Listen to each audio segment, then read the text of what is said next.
Oke, langsung aja ya. Kita lanjut. Assalamualaikum warahmatullahi wabarakatuh. Eh, saya akan lanjut pembahasan tadi pagi ya. Tadi pagi kan udah sampai udah sampai soal nomor 15 ya. Nah, sekarang kita coba bahas soal nomor 16. Nah, jadi di sini pertanyaannya adalah, menurut teori kekakuan upah, adanya pengangguran lebih disebabkan karena, nah coba kita lihat dulu nih yang A. Ya. Coba kita lihat dulu yang A.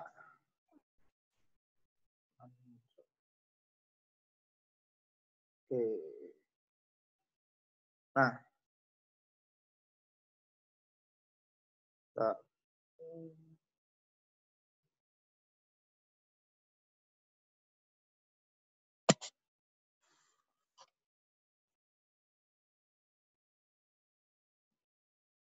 oke. Nah, jadi menurut teori kekakuan upah, adanya pengangguran di sini lebih disebabkan karena apa? Coba kita lihat yang A ya. Yang A, dia bilang nih, para penganggur kurang mempunyai informasi tentang lowongan pekerjaan yang tersedia. Kalau misal pengangguran ini kurang mempunyai informasi, ini apa? Dia ini adalah pengangguran friksional ya.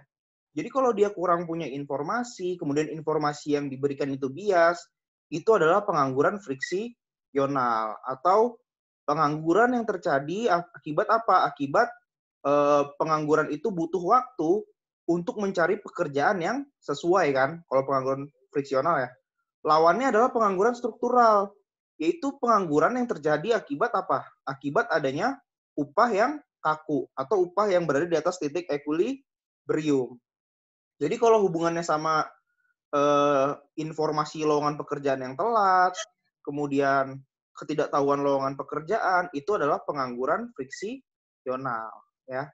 Kemudian kalau kita lihat yang B, kontrak perjanjian upah mengurangi kemungkinan bagi upah menyesuaikan diri sehingga permintaan akan tenaga kerja sama dengan penawarannya. Nah, kalau emang kalau adanya kontrak perjanjian upah, itu biasanya upah itu gimana? Upah itu akan terjadi ketika apabila misal ada serikat pekerja ya, maka upah itu akan berada di atas titik equilibrium kan? Upah berada di atas titik equilibrium artinya apa? Artinya permintaan tenaga kerja tidak sama dengan penawarannya ya. Jadi di sini kontrak perjanjian upah mengurangi kemungkinan bagi upah menyesuaikan diri sehingga permintaan akan tenaga kerja sama dengan penawarannya. Jadi di sini bukan kontrak perjanjian upah ya, tapi di sini adalah serikat pekerja harusnya. Nah, di sini harusnya serikat pekerja nih yang menghalangi upah itu sama dengan penawarannya, ya. Kemudian yang C, perusahaan tidak punya informasi yang lengkap tentang orang-orang yang mencari pekerjaan. Nah, ini lagi-lagi masalah informasi. Kalau informasi adalah pengangguran friksional, ya. Yang D, banyak kaum muda yang mencari pekerjaan tidak punya pendidikan dan keahlian yang dibutuhkan. Nah, yang D ini, dia mau cari kerja, tapi pekerjaan itu tidak tersedia buat mereka ya. Inilah pengangguran struktural.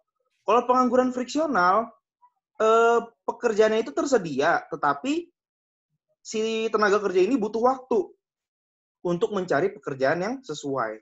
Tapi kalau struktural itu emang lowongan pekerjaan itu sudah tidak ada gitu ya. Nah, biasanya yang terjadi untuk masalah pengangguran struktural ini akan terjadi akibat apa? Akibat upah itu kaku atau upah itu berada di atas titik equilibrium gitu ya. Jadi apabila upah kaku menyebabkan yang namanya pengangguran di situ. Nah, siapa biasanya yang menganggur? Yang menganggur itu biasanya adalah yang pertama adalah unskilled laborers atau orang yang tidak memiliki keahlian ataupun pendidikan. Atau bisa juga yang dinamakan fresh graduate, orang yang baru saja lulus sekolah, baru saja mencari pekerjaan. Nah, biasanya ketika upah itu kaku, ketika upah berada di atas titik equilibrium, maka yang terjadi adalah akan terjadi yang namanya pengangguran. Kenapa terjadi pengangguran? Karena terjadi oversupply di sana. Supply tenaga kerja yang ingin bekerja itu banyak, tetapi tenaga kerja yang dibutuhkan oleh perusahaan sangat sedikit. Akibatnya apa? Akibatnya oversupply. Orang-orang yang tadi tidak bisa bekerja itu maka akan menganggur di situ. Maka akan terjadi pengangguran secara struktural. Jadi di sini jawabannya adalah yang tepat terhadap apa nih? Terhadap teori kekakuan upah di sini adalah akibat upah yang kaku, yaitu yang D ya berarti ya. Nah, yang A tadi salahnya karena ini pengangguran karena informasi. A sama C ini karena informasi. Nah, kalau karena informasi ini adalah pengangguran struktural. Pengangguran friksional. Kalau pengangguran friksional itu adalah karena dia butuh waktu, bukan karena kekakuan upah.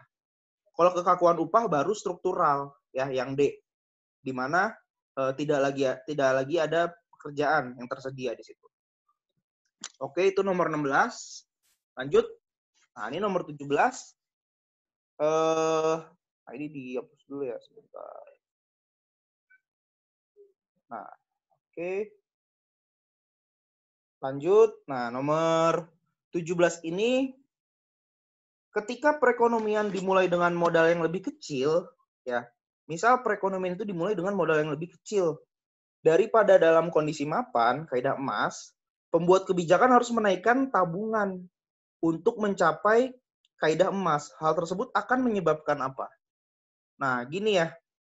Jadi kalau misal yang namanya tabungan itu dinaikkan, berarti kan gini, kalau misal orang itu bekerja nih, kalau orang itu bekerja ketika dia mendapatkan pendapatan, dia itu mempunyai dua insentif kan, ya udah dibahas ya sebelumnya. Jadi insentifnya itu yang pertama adalah apakah uangnya itu bisa digunakan untuk menabung, ataukah uangnya itu bisa digunakan untuk konsumsi.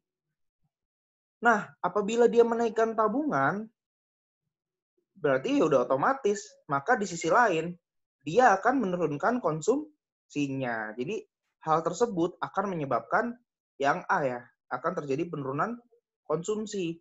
Kalau tabungan naik, berarti kan logikanya tabungan itu kan sama dengan investasi. Kalau tabungan sama dengan investasi, berarti kalau tabungannya naik, harusnya investasinya naik di sini ya. Kemudian kalau tabungan naik, berarti kan modalnya naik nih. Kalau modalnya naik, berarti harusnya gimana? Harusnya outputnya banyak ya. Jadi ini harusnya modalnya naik, di sini outputnya juga naik. Jadi 17 yang A ya. Nah, kemudian nomor 18. Nah, jika G adalah labor augmenting technological progress dimasukkan dalam model Solow, maka kondisi mapan modal akan tercapai bila yang berikut ini terpenuhi, kecuali apa? Oke, nomor 18. Jadi kita ingat dulu nih, kalau kondisi mapan itu gimana sih kondisinya? Dengan adanya tambahan teknologi, jadi kan notasinya kayak gini ya. Nah, ini adalah kondisi mapan nih. Rumusnya kayak gini, ya. Kemudian, kemudian berarti kalau dari sini rumusnya bisa kita bolak-balik kan ya? Kita juga punya rumus tingkat kaidah emas di sini, yaitu ketika MPK dikurangi dengan depresiasi sama dengan pertumbuhan populasi ditambah pertumbuhan teknologi di sini, ya. Nah, berarti dari sini kita bisa lihat nih. Kita bisa lihat kalau misal yang pertama nih, yang pertama ya, delta K sama dengan 0. Bener nggak? Bener ya. Kan berarti di sini bisa kita kasih persamaan nih. Si persamaan yang kanan ini bisa kita berubah ke kiri kan. Jadinya tabungannya itu sama dengan tingkat depresiasinya. Nah, kalau yang B gimana? Kalau yang B juga, kalau yang B kan berarti kalau kita keluarin nih, ya, berarti kalau kita masukin, berarti di sini gimana? Harusnya, ini kan harusnya geser ke kiri ya. Si O plus N plus G-nya ini kan geser ke kiri nih. Berarti kan O plus N plus G sama dengan SFK kan? Nah, berarti kalau misal O-nya saya balikin lagi ke kanan, berarti sama aja jadi kayak gini kan? Nah, ini sama aja nih. Ini persamaan matematika biasa ya. Dia dari sini. Oke. Nah, ini saya geser ke sini ya misal. Nah, oke. Lanjut. Nah, Yang C ini salahnya apa? Yang C ini salahnya adalah nggak ada variabel capitalnya di sini. Nah, harusnya ada variabel capital ya. Kemudian kalau yang D ini benar ya, kan ini bisa dirubah ke sini kan. Nah, oke, berarti di sini jawabannya akan tercapai kecuali kondisi yang C ya. C salah. Oke, lanjut.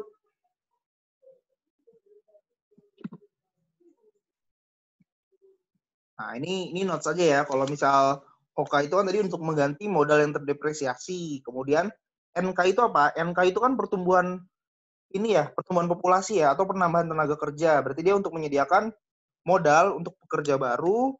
Kemudian GK yaitu untuk menyediakan modal bagi pekerja baru yang diciptakan oleh kemajuan teknologi.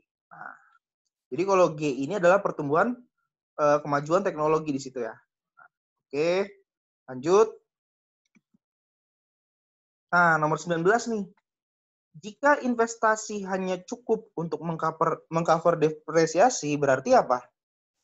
Berarti itu adalah keadaan di mana kondisi steady state ya, atau kondisi di mana tercapai equilibrium di dalam jangka panjang di situ. Terdapat equilibrium di dalam jangka panjang ya. Oke.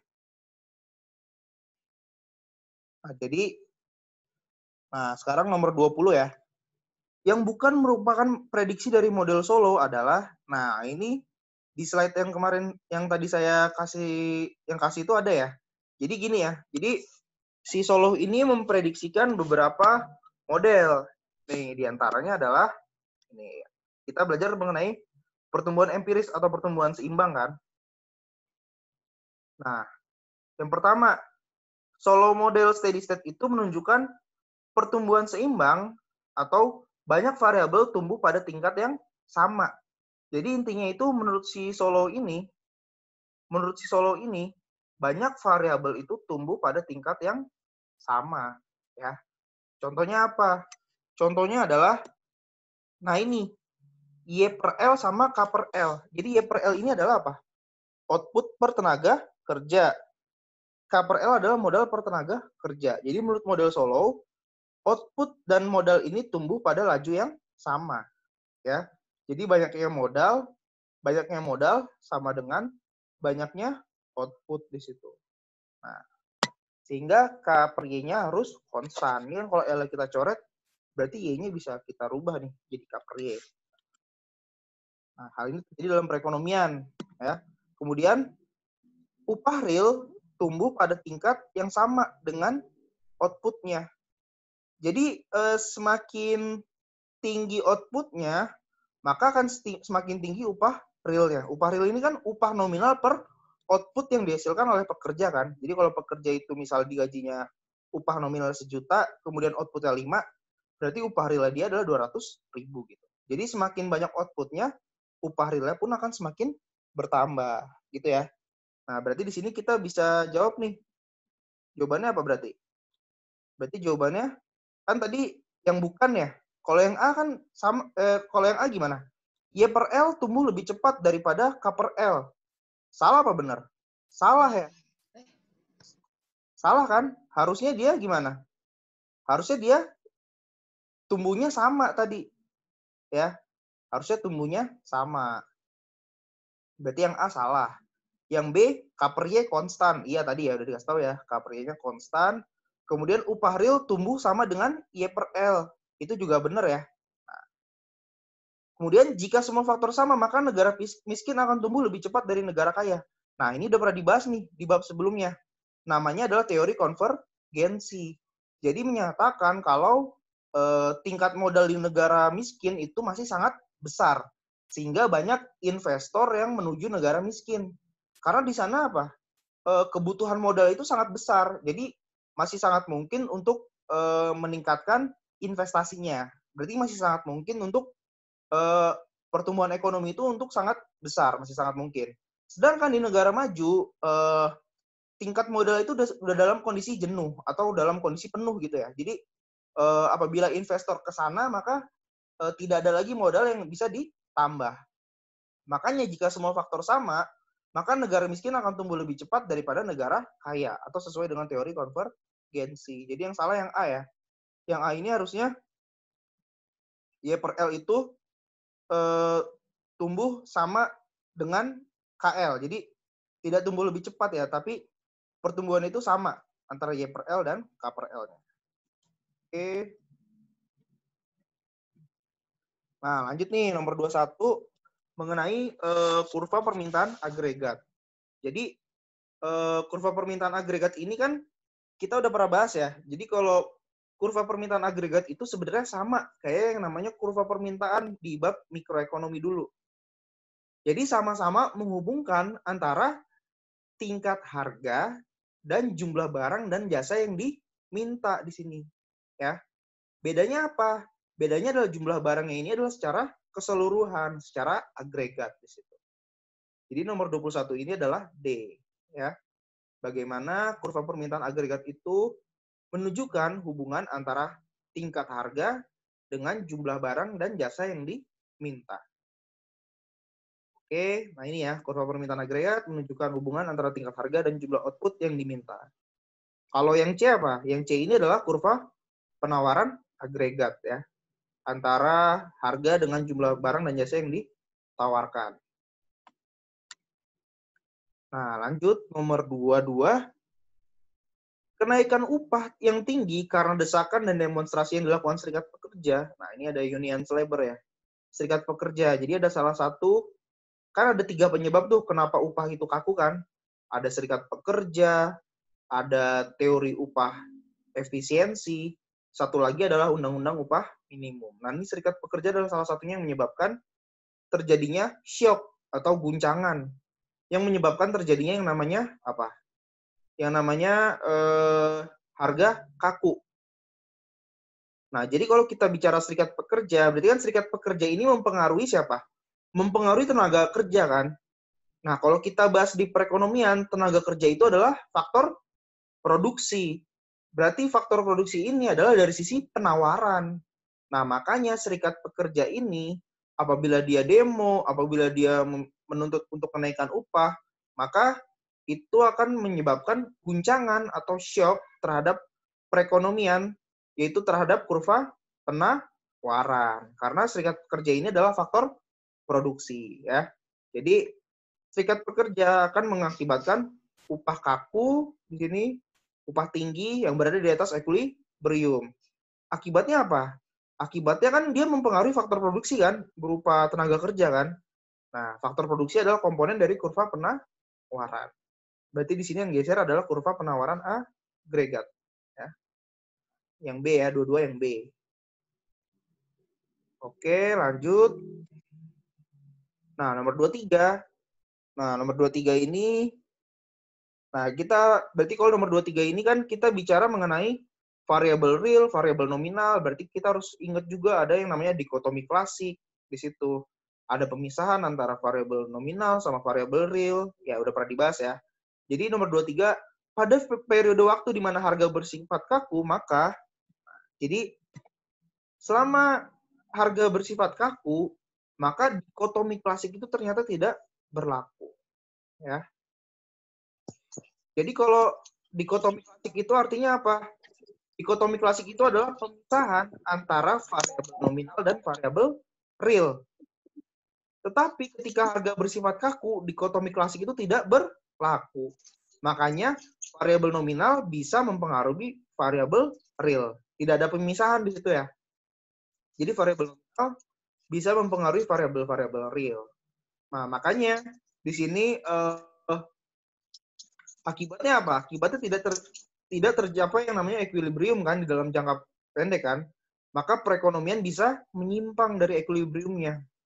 Nah, hal ini sesuai dengan teori model klasik. Kalau jangka pendek itu klasik ya. Kalau jangka panjang, Keynes. Nah, makanya di sini kita bisa jawab ya. Coba kita lihat yang A. Variabel nominal tidak mempengaruhi variabel real. Salah ya. Harusnya variabel nominal bisa mempengaruhi variabel real karena tidak ada dikotomi klasik. Yang B, variabel nominal. Ini juga salah. C, variabel nominal akan mempengaruhi variabel real. Nah, ini benar nih. Yang D, variabel real akan mempengaruhi variabel nominal. Salah ya. Jadi, si nominalnya ini adalah eksogennya, variabel real adalah endogennya. Jadi, nominal ini mempengaruhi variabel real. Jadi, nomor 23 yang C. Ya. Oke, lanjut. Oke, nomor 24. Yang dapat menjadi penyebab pergeseran kurva agregat demand ke kanan adalah, nah jadi yang menyebabkan pergeseran kurva agregat demand ke kanan itu apa? Nah, jadi gini, kalau kita bahas kan berarti yang menyebabkan pergeseran kurva itu kan pasti adanya kebijakan moneter kan ya. Kebijakan moneter itu oleh siapa? Oleh Bank Indonesia, oleh Bank Sentral. Kebijakan moneter itu bisa berupa apa? Bisa berupa penambahan jumlah uang beredar, bisa berupa pengurangan jumlah uang beredar gitu ya. Nah, sekarang coba kita lihat di sini contohnya. Nah, pergeseran kurva agregat demand nih, ini udah pernah dibahas ya. Nah, contoh, ada peningkatan jumlah uang beredar. Nah, ternyata peningkatan jumlah uang beredar itu menggeser kurva AD ke kanan. Kenapa? Karena kan gini, kan rumusnya itu MV sama dengan PY ya.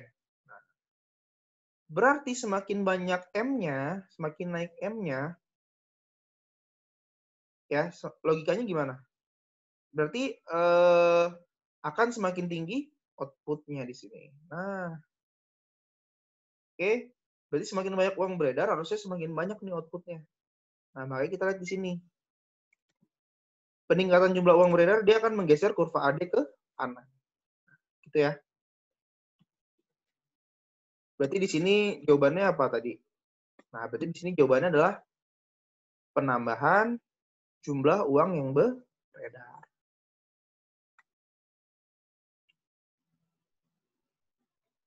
Nah, kemudian pernyataan yang sesuai dengan hukum Okun adalah, nah ini tadi udah dibahas ya tadi pagi ya. Jadi hukum Okun itu rumusnya adalah presentase perubahan GDP real sama dengan 3,5% dikurangi dengan 2 kali perubahan pada tingkat pengangguran. Ini ya rumusnya. Jadi delta Y per Y ini adalah perubahan GDP real. Ya, ini GDP real.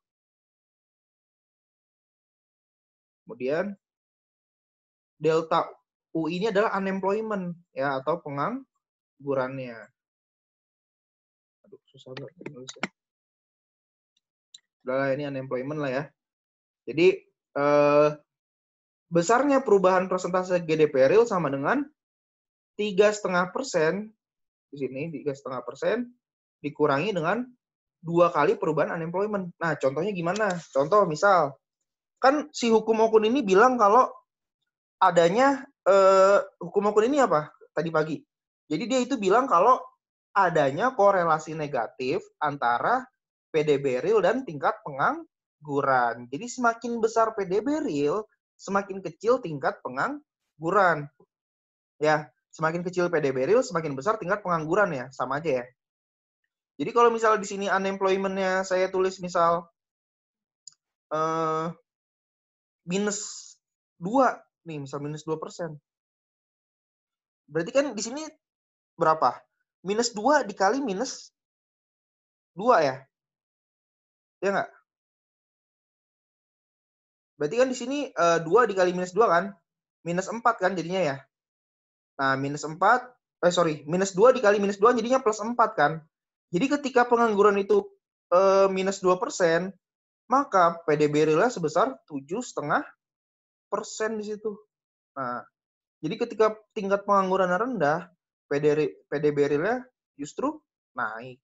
Ya, PDB real-nya naik, tingkat penganggurannya rendah. Jadi benar-benar ada korelasi negatif nih antara PDB real sama tingkat pengangguran di situ. Oke, berarti dapat ya tadi rumusnya ya. Berarti kalau yang A gimana nih? Yang A kan 2,5% nih, salah. Harusnya 3,5% ya. 3,5% itu udah given ya, udah given dari rumusnya. Rumus dari hukum Ocon itu udah given 3,5%. Kemudian yang B, salah ya nih. Harusnya bukan PDB nominal, tapi PDB real. Kemudian harusnya 3,5%. Yang C, nah ini yang C bener nih. GDP real 3,5%. Kalau yang D salahnya adalah GDP nominal. Jadi jawabannya nomor 25 adalah yang C di sini. Oke, lanjut. Jadi ini tadi ya, hukum Ocon menjelaskan hubungan negatif antara PDB dan pengangguran. Lanjut, nomor 26 nih. Kombinasi penurunan output dan kenaikan harga disebut dengan, nah kita coba lihat dulu ya artinya satu-satu ya. Pertama, stagnasi. Ya, stagnasi adalah stagnasi ekonomi terjadi ketika pertumbuhan ekonomi berjalan lambat pada suatu periode tertentu. Jadi kalau misal stagnasi itu sebenarnya yang pernah terjadi di Indonesia ya, belakangan ini ya. Jadi kan pertumbuhan ekonominya Indonesia itu selalu 5%, 5,3, 5,1, 5,5. Jadi sebenarnya di Indonesia itu terjadi yang namanya stagnasi ekonomi. Nah, jadi pertumbuhan perekonomian itu berjalan lambat di situ. Oke, lanjut yang kedua ada yang namanya nah kita bahas dulu resesi ekonomi nih. Jadi resesi ekonomi ini dapat diartikan sebagai penurunan produk domestik bruto atau PDB ketika pertumbuhan ekonomi real itu bernilai negatif selama 2 kuartal atau lebih dalam 1 tahun. Jadi apabila PDB realnya itu turun apabila PDB realnya itu negatif selama 2 kuartal berturut-turut atau lebih, maka suatu perekonomian itu dikatakan mengalami yang namanya resesi di sini. Jadi apabila PDB realnya turun selama 2 kuartal berturut-turut dalam 1 tahun, maka suatu perekonomian dikatakan mengalami resesi. Nah, apabila resesi ini terjadi dalam jangka waktu yang lama, maka dinamakan dengan depresi di situ. Depresi adalah apabila resesi terjadi dalam jangka waktu yang lama di sini. Jadi dalam bertahun-tahun ya, maka itu terjadi depresi. Nah, yang terakhir, stagflasi apa? Nah, stagflasi inilah ya, itu keadaan di mana ketika inflasi tetapi terjadi penurunan perekonomian. Ini kan sebenarnya berbanding terbalik nih. Harusnya kan kalau di teori kita, di teori ekonomi itu, ketika terjadi inflasi, maka itu adalah salah satu indikator dari pertumbuhan perekonomian kan. Karena kalau terjadi inflasi berarti jumlah uang beredar di masyarakat banyak. Berarti masyarakat punya insentif untuk membuat suatu perusahaan. Nah, perusahaan dibuat, maka butuh tenaga kerja baru kan, makanya pengangguran berkurang. Makanya nanti apa? Perekonomian tumbuh di situ. Harusnya perekonomian itu naik ketika inflasi terjadi. Nah, tapi ini adalah kondisi unik yang namanya stagflasi, yaitu ketika inflasi terjadi, tapi perekonomian justru turun. Nah, jadi di sini kombinasi penurunan output dan kenaikan harga disebut dengan apa? Nah, penurunan output ini kan penurunan perekonomian. Ya, kenaikan harga ini adalah inflasi. Berarti di sini disebut dengan stagflasi. Oke, lanjut. Nah, nomor 27. Di bawah ini yang merupakan contoh dari kajian ekonomi makro adalah, nah ini kalau ekonomi makro berarti kita di bab paling awal ya. Ekonomi makro itu membicarakan perekonomian dalam arti luas di sini. Kalau dalam arti luas berarti kita mencakup keseluruhan dalam perekonomian. Lawannya apa? Lawannya adalah mikroekonomi. Kalau mikroekonomi itu kan hanya berhubungan antara rumah tangga sama perusahaan aja kan. Nah, makanya di sini contoh nih, ada kenaikan harga beras. Nah, kalau kenaikan harga beras nih seputar pasar aja ya dia. Berarti dia kan berarti mikroekonomi nih, bukan makro nih. Nah, kemudian praktik monopoli yang dilakukan suatu perusahaan. Kalian dulu waktu di mikro kan udah pernah belajar ya. Kalau ada jenis-jenis pasar kan salah satunya adalah monopoli. Jadi ini adalah bab mikroekonomi nih, bukan. Kemudian efisiensi dalam pendistribusian barang. Nah, pasar barang dan jasa itu kan bab mikroekonomi juga ya. Nah, yang termasuk makro itu adalah laju pertumbuhan ekonomi. Nah, ini pertumbuhan ekonomi secara keseluruhan. Nah, ini biasanya tergantung dari apa? Tergantung dari PDB kan. PDB ini adalah salah satu komponen dari data ekonomi makro atau salah satu komponen dari ruang lingkup ekonomi makro. Jadi kalau kita bahas data ekonomi makro atau ruang lingkup ekonomi makro itu terdiri dari 3 hal. Yang pertama adalah pendapatan nasional yang tercermin dalam PDB ya. Jadi PDB itu adalah cerminan dari pendapatan nasional di situ. Kemudian apa lagi? Ada yang namanya indeks harga konsumen. Nah, kalau indeks harga konsumen ini adalah dicerminkan dalam apa? Jadi kalau indeks harga konsumen ini mencerminkan yang namanya inflasi ya. Jadi inflasi suatu negara itu dicerminkan melalui indeks harga konsumen atau melalui PDB deflator di situ ya. Kemudian yang ketiga adalah tingkat pengangguran. Jadi kalau kita belajar makro ini adalah sebenarnya ada tiga bahasan utama ya, yaitu mengenai pendapatan nasional yang tercermin dalam PDB, kemudian ada indeks harga konsumen yang tercermin dalam inflasi, sama satu lagi adalah tingkat pengangguran. Jadi kalau kita bicara di sini ruang lingkup ekonomi makro, berarti salah satunya adalah laju pertumbuhan ekonomi yang bisa dilihat melalui pendapatan nasional ataupun PDB. Jadi jawabannya yang D ya. Nah. Oke, lanjut. Nah, terjadinya peningkatan penjualan retail secara terus-menerus adalah indikasi dari, berarti kalau penjualan itu selalu naik nih, penjualannya selalu naik, berarti perekonomian itu sedang maju. Perekonomian itu, pertumbuhan itu sedang tinggi, atau bisa dibilang di perekonomian itu sedang terjadi yang namanya ekspansi ya, ekspansi perekonomian. Kalau kita lihat yang A itu resesi perekonomian, yaitu keadaan di mana PDB real dalam 2 kuartal berturut-turut itu turun. Berarti yang A ini bukan ya. Yang A ini adalah keadaan ketika ekonomi buruk kan. Yang C, perekonomian ketika under capacity atau tidak bisa memenuhi output-nya. Ini juga buruk nih. Yang D, perekonomian menuju titik lembah, berarti menuju jatuh ya. Ini juga buruk. Berarti yang jawabannya adalah yang B di sini. Jadi terjadinya peningkatan penjualan retail secara terus-menerus adalah indikasi dari ekspansi dalam perekonomian. Jadi ekspansi bisnis atau ekspansi perekonomian adalah aktivitas peningkatan ekonomi atau pertumbuhan dunia usaha dengan cara menciptakan pasar baru dan perekrutan karyawan. Jadi kalau misalnya ekspansi bisnis, pasti ada perusahaan-perusahaan baru yang dibuka. Berarti kalau ada perusahaan baru yang dibuka, ada pasar di situ, ada pasar baru. Kemudian intinya apa ketika perusahaan-perusahaan baru dibuka? Intinya mereka membutuhkan karyawan kan. Nah, makanya akan dilakukan perekrutan karyawan yang akhirnya akan mengurangi yang namanya pengangguran di situ. Ya. Jadi ketika ekonomi maju dinamakan ekspansi bisnis atau ekspansi dalam perekonomian. Oke, nomor 29. Perekonomian suatu negara rentan terhadap berbagai goncangan, baik yang bersumber dari domestik maupun internasional. Goncangan negatif, jadi goncangan ini adalah shock ya, shock atau guncangan perekonomian. Guncangan negatif menyebabkan fungsi produksinya menurun dan menyebabkan pengangguran. Apabila dalam perekonomian negara tersebut serikat pekerjanya kuat, nah ini labor union saya kuat nih, maka kemungkinan yang terjadi apa? Nah, kita harus ingat salah satu penyebab pengangguran itu apa? Adalah serikat pekerja. Tadi ada 3 ya penyebab pengangguran. Yang pertama adalah undang-undang UMR, undang-undang upah minimum. Yang kedua serikat pekerja, yang ketiga adalah teori upah efisiensi.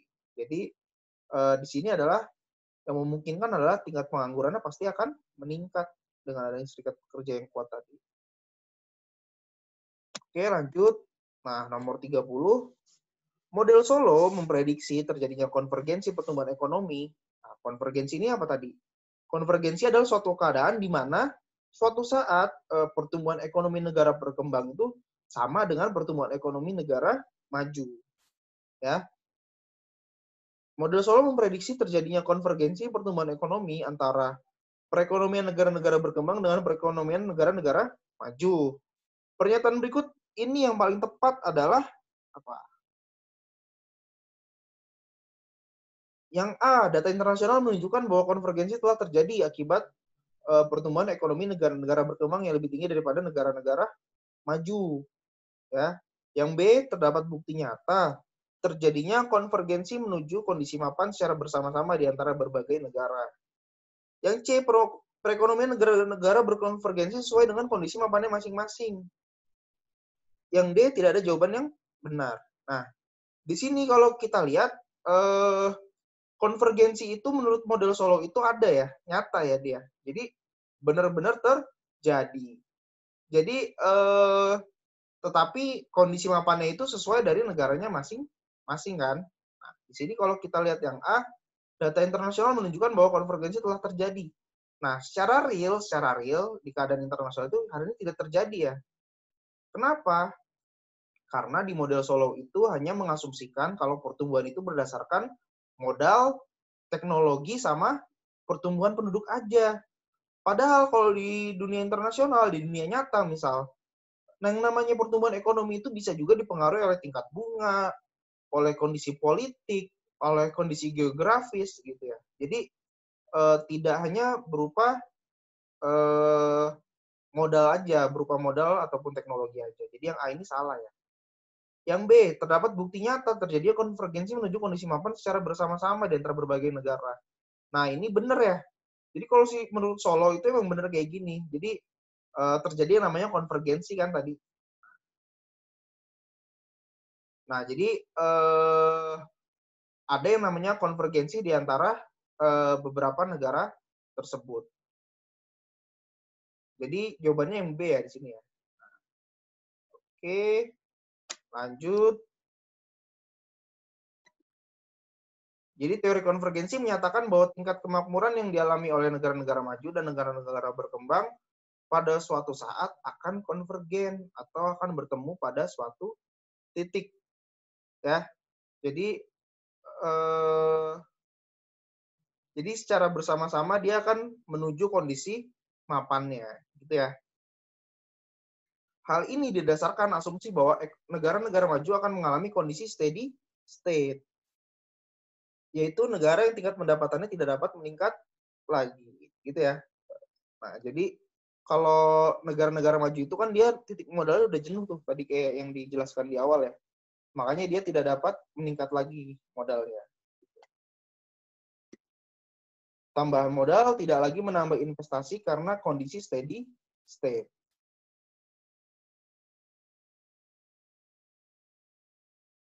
Nah, bedanya yang B sama C apa? Kalau yang C ini kan dia sesuai dengan kondisi mapannya masing-masing. Ya. Tapi kalau yang namanya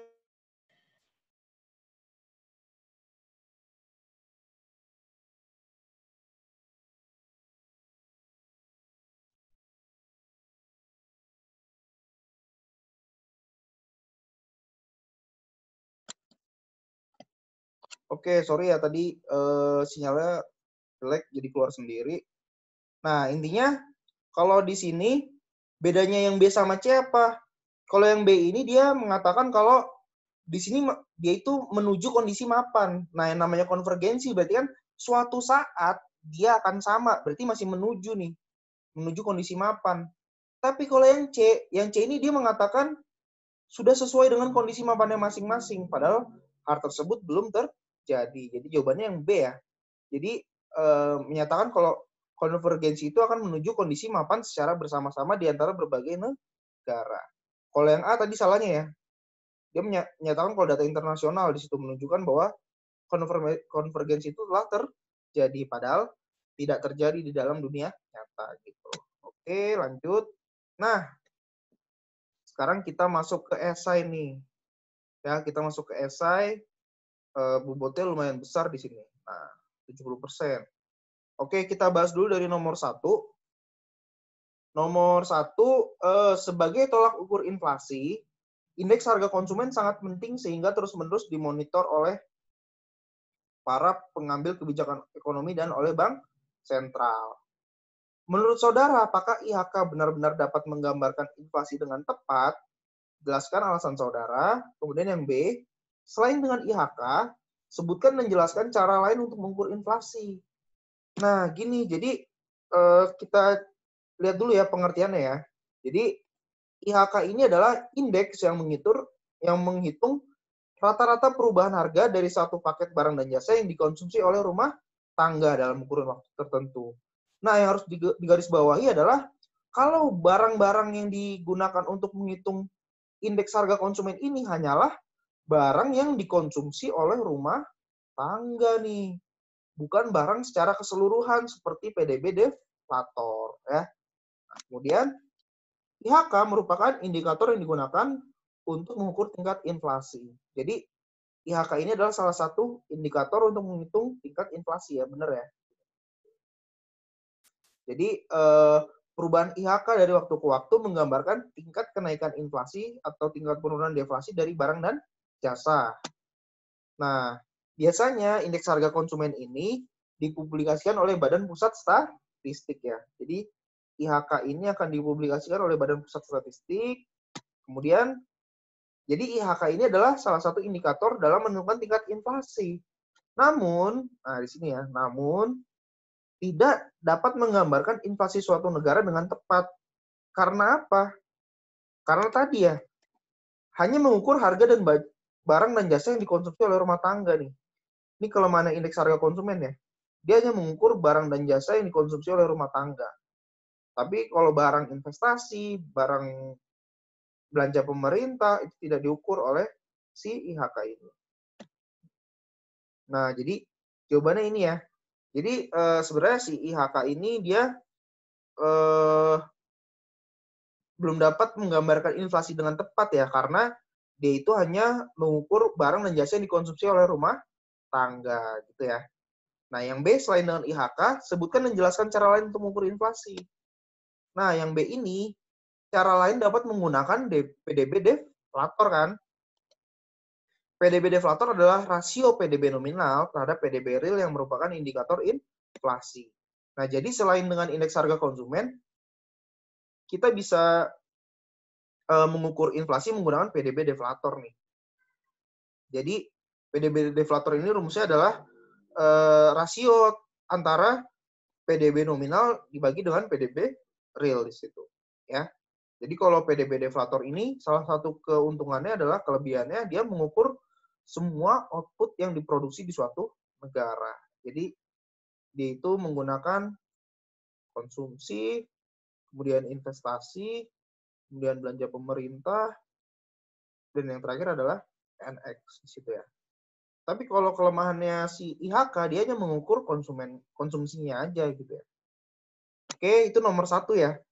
Jadi salah satu alternatifnya kita bisa menggunakan PDB deflator di situ. Nah, sekarang nomor 2 nih. Ini masuk ke soal ini ya, uang dan inflasi ya, jumlah uang beredar nih.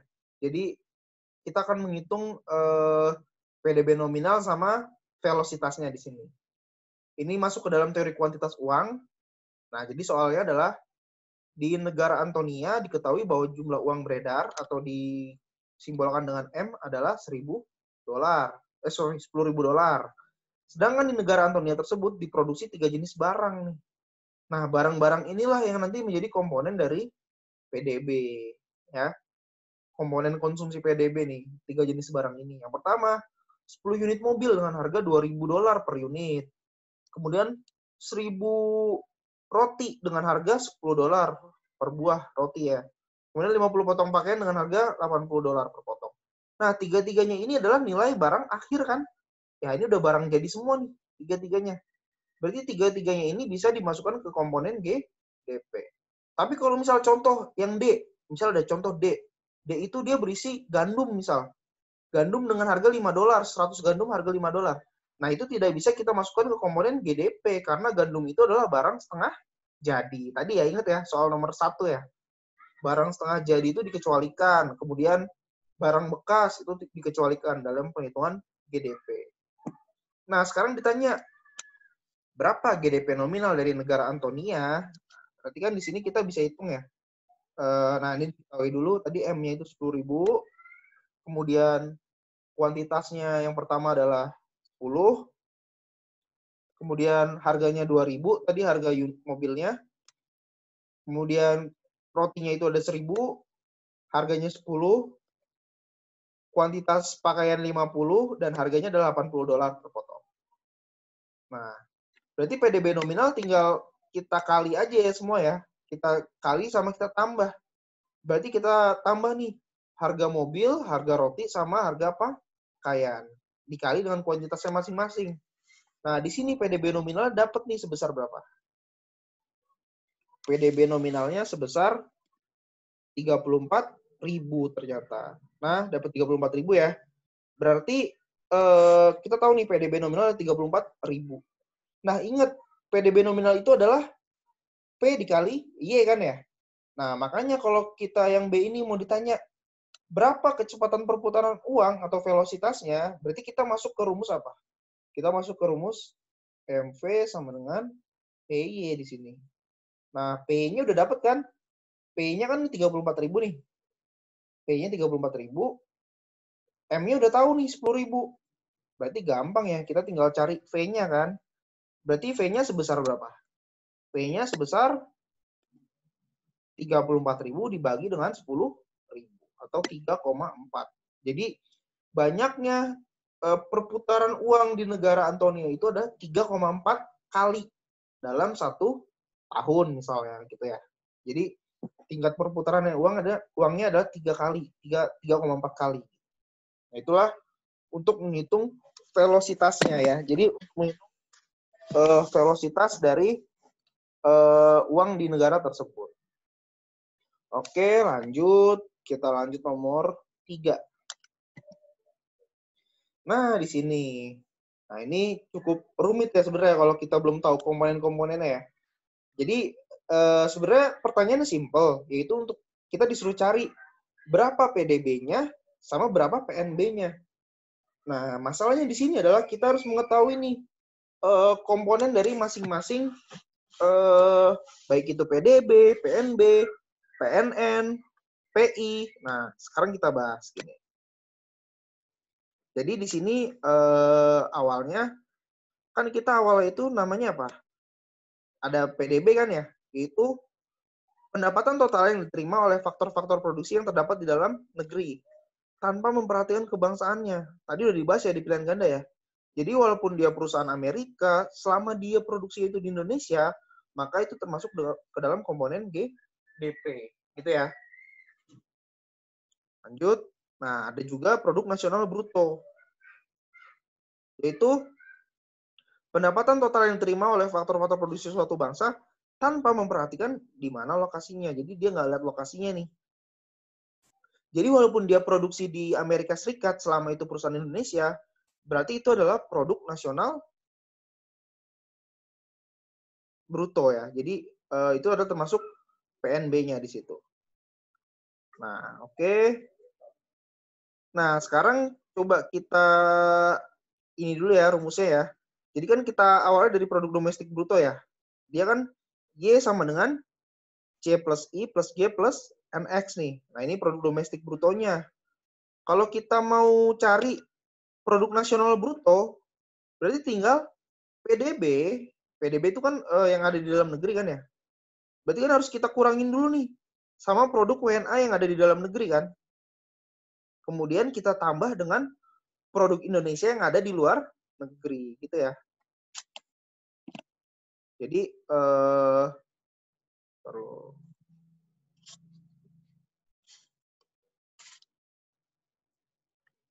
nah, jadi PDB ini harus kita ini tandanya jadi hilang ya.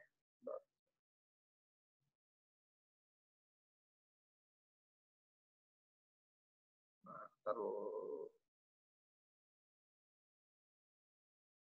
Oke. Jadi intinya adalah produk nasional bruto itu adalah PDB dikurang dulu nih sama perusahaan Amerika yang ada di Indonesia kan. Nah, kemudian ditambah sama perusahaan Indonesia yang ada di Amerika nih. Produk WNI di luar negeri. Itulah produk nasional bruto. Ya, jadi kita dapat produk nasional brutonya berapa. Nah, di sini berarti sampai sini paham ya. Nah, berarti kan dari produk domestik bruto kita bisa dapat produk nasional bruto. Nah, dari produk nasional bruto kita bisa dapat yang namanya produk nasional neto, yaitu adalah PNB atau produk nasional bruto dikurangi dengan depresiasi, dikurangi dengan barang substitusi atau pengganti modal di situ. Ya. Jadi nanti dari produk domestik bruto bisa dapat produk nasional bruto, kemudian bisa dapat produk nasional neto. Dari PNN kita bisa dapat pendapatan nasional neto, ya. Pendapatan nasional neto sama produk nasional neto itu beda ya. Kalau pendapatan nasional neto sama dengan produk nasional neto dikurangi pajak tidak langsung ditambah dengan subsidi. Nah, nanti semua di sini ada komponennya nih. Di sini ada komponennya semua, makanya kita harus tahu kira-kira ini komponen apa gitu ya. Nah, akhirnya dari pendapatan nasional neto kita mendapatkan pendapatan perseorangan, yaitu pendapatan nasional neto ditambah dengan pembayaran transfer. Nah, ini bisa berupa asuransi pengangguran, kemudian dikurangi dengan laba ditahan. Laba ditahan apa? Return earning ya. Dikurang return earning ditambah iuran asuransi, ditambah iuran jaminan sosial, ditambah pajak perseroan. Nah, kira kita dapat disposable income atau pendapatan yang siap untuk dibelanjakan. Ya, yaitu adalah pendapatan perseorangan dikurangi dengan pajaknya. Jadi, pendapatan seseorang dikurangi dengan PPh 21 itulah disposable income yang siap digunakan untuk entah itu untuk konsumsi atau juga itu untuk menabung.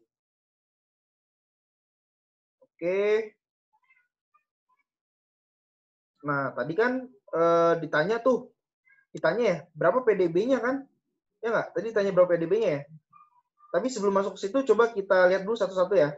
Di sini. Nah, jadi di sini kita lihat nih, ada yang namanya pembayaran. Oke, suaranya kedengeran ya? Kedengeran ya suaranya ya? Oke, jadi coba kita lihat satu-satu dulu di sini. Di sini kan ada yang namanya, pertama nih, ada yang namanya pembayaran transfer. Kalau pembayaran transfer itu termasuk apa? Nah, pembayaran transfer termasuk pendapatan perseorangan kan ya? Termasuk pendapatan perseorangan nih di sini. Nah, ini dia nih, pendapatan transfer. Yaitu pendapatan perseorangan. Kemudian subsidi termasuk apa? Subsidi termasuk produk nasional neto, ya. Nah, ini adalah subsidi nih. Kemudian depresiasi termasuk, ada nggak depresiasi di sini tadi? Ada nih ya. Depresiasi adalah pengurang dari produk nasional bruto. Nih.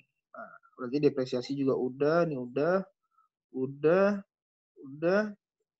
Kemudian penerimaan faktor dari luar negeri. Itu apa? Penerimaan faktor dari luar negeri itu adalah komponen dari PNB kan tadi ya. Nih, ini nih penerimaan faktor dari luar negeri nih. Produk WNI di luar negeri, ya. Kemudian belanja pemerintah. Nah, ini komponen dari PDB ya, udah pasti ya.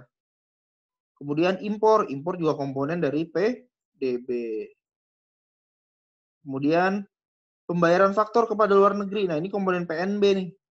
Nah, yang ini nih. Produk WNA di dalam negeri inilah pembayaran faktor ke luar negeri. Pendapatan bunga pribadi dan pemerintah dan rumah tangga. Nah, ini nggak ada ya. Bunga pribadi nggak ada ya di sini. Oke. Pajak tidak langsung. Nah, pajak tidak langsung ini pengurang dari ini ya. Pengurang dari pendapatan nasional neto. Kemudian ada pajak pribadi. Nah, itu seperti pajak langsung ya di situ ya. Kemudian ada ekspor, komponen dari PDB juga. Kemudian ada laba perusahaan di sini. Salah satu pengurang dari pendapatan perseorangan. Kemudian ada pengeluaran konsumsi. Nah, ini bisa dijadikan sebagai apa? Sebagai PDB ya. Kemudian ada dividen. Ya, ada dividen di situ. Sorry, ada dividen. Dividen di sini tidak termasuk ya. Kalau dividen dia bisa mempengaruhi ini. Bisa mempengaruhi laba ditahan nih. Jadi kalau misal dividennya tinggi, berarti laba ditahannya semakin berkurang di situ. Berarti laba perusahaan sama dividen ini kan ada laba perusahaan, ada net income sama dividen. Itu dia bisa mempengaruhi sisi laba ditahan atau return earning. Ya. Kemudian ada investasi swasta dalam negeri neto. Nah, ini bisa masuk ke komponen PDB ya. Berupa apa? Berupa investasi. Nah, kita udah tahu nih komponennya apa aja. Berarti tinggal masukin aja kan ya? Berarti tinggal masukin ke komponen yang tadi. Berarti di sini kita bisa tahu. Nah, kan yang pertama disuruh ngitung PDB-nya nih. Berarti kan PDB tinggal C plus I plus G plus NX. C-nya berapa? C-nya itu tadi ya. Nah, ini nih. C-nya nih. Mana tadi konsumsi? Nah, ini C-nya. Ini C-nya. Kemudian investasinya mana? Investasinya ini ya, 10.000. Kemudian belanja pemerintahnya 7.500. Nah, ini belanja pemerintah. Kemudian ekspor impor, itu net antara ekspor impor, yaitu impornya dia 5.000, ekspornya 6.000, berarti ada net 1.000. Berarti di sini totalnya adalah sebesar 43.500. Itulah PDB-nya. Jadi PDB-nya di sini adalah 43.500. Sedangkan PNB-nya, tadi ingat rumus PNB ya, yaitu PDB ditambah produk WNI di luar negeri dikurang produk WNA di dalam negeri.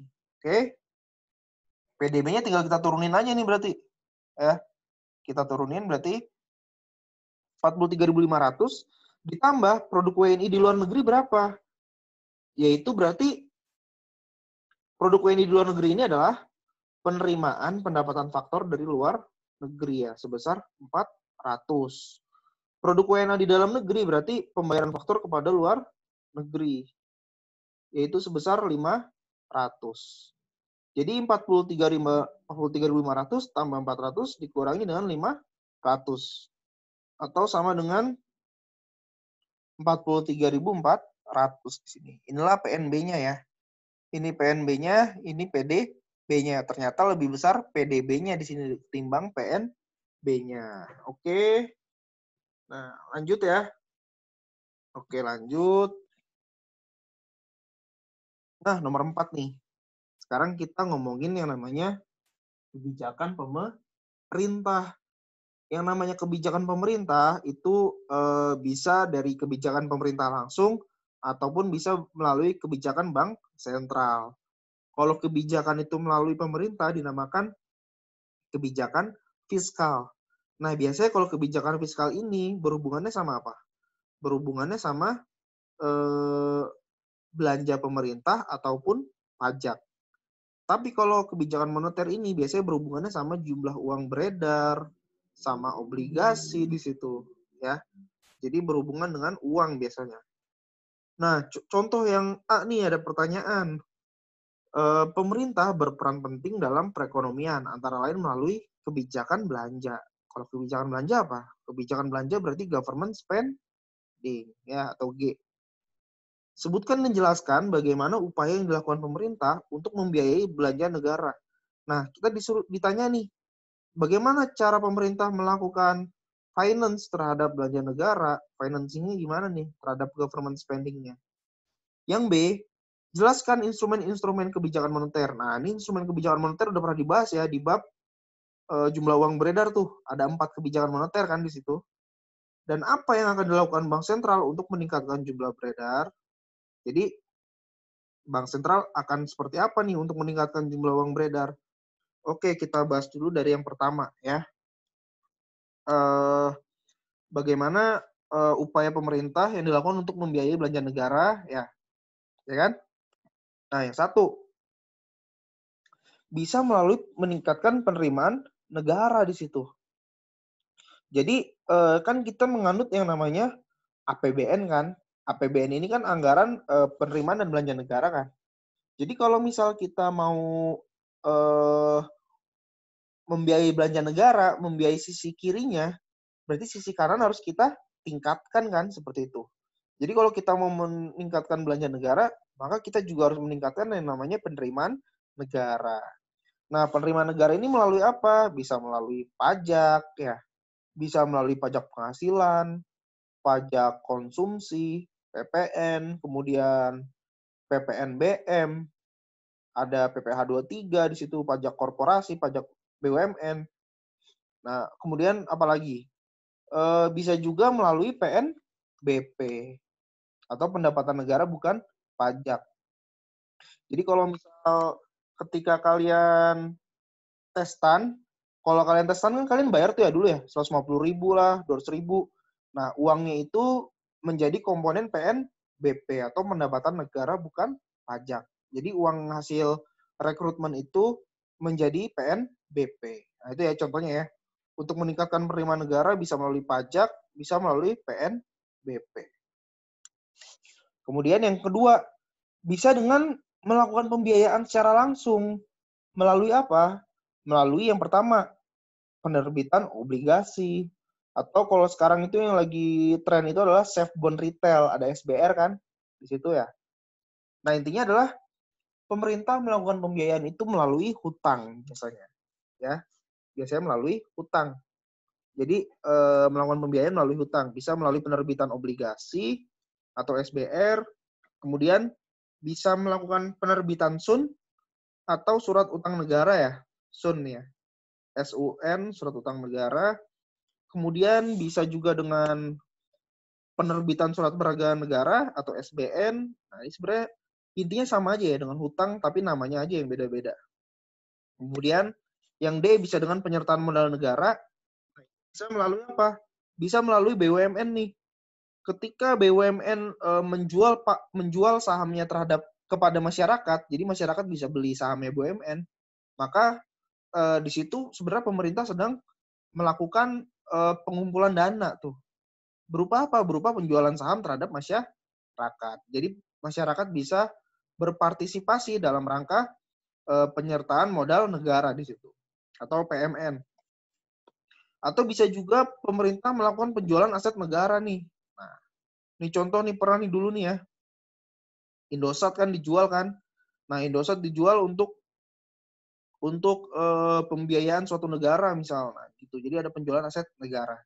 Nah, sebenarnya ada satu lagi nih. Ada satu lagi cara untuk membiayai belanja negara, yaitu dengan cara apa? Yaitu dengan cara seigniorage atau dengan cara mencetak uang ya. Mencetak uang untuk membiayai belanja negara atau susah nulisnya ya. Susah. Bentar.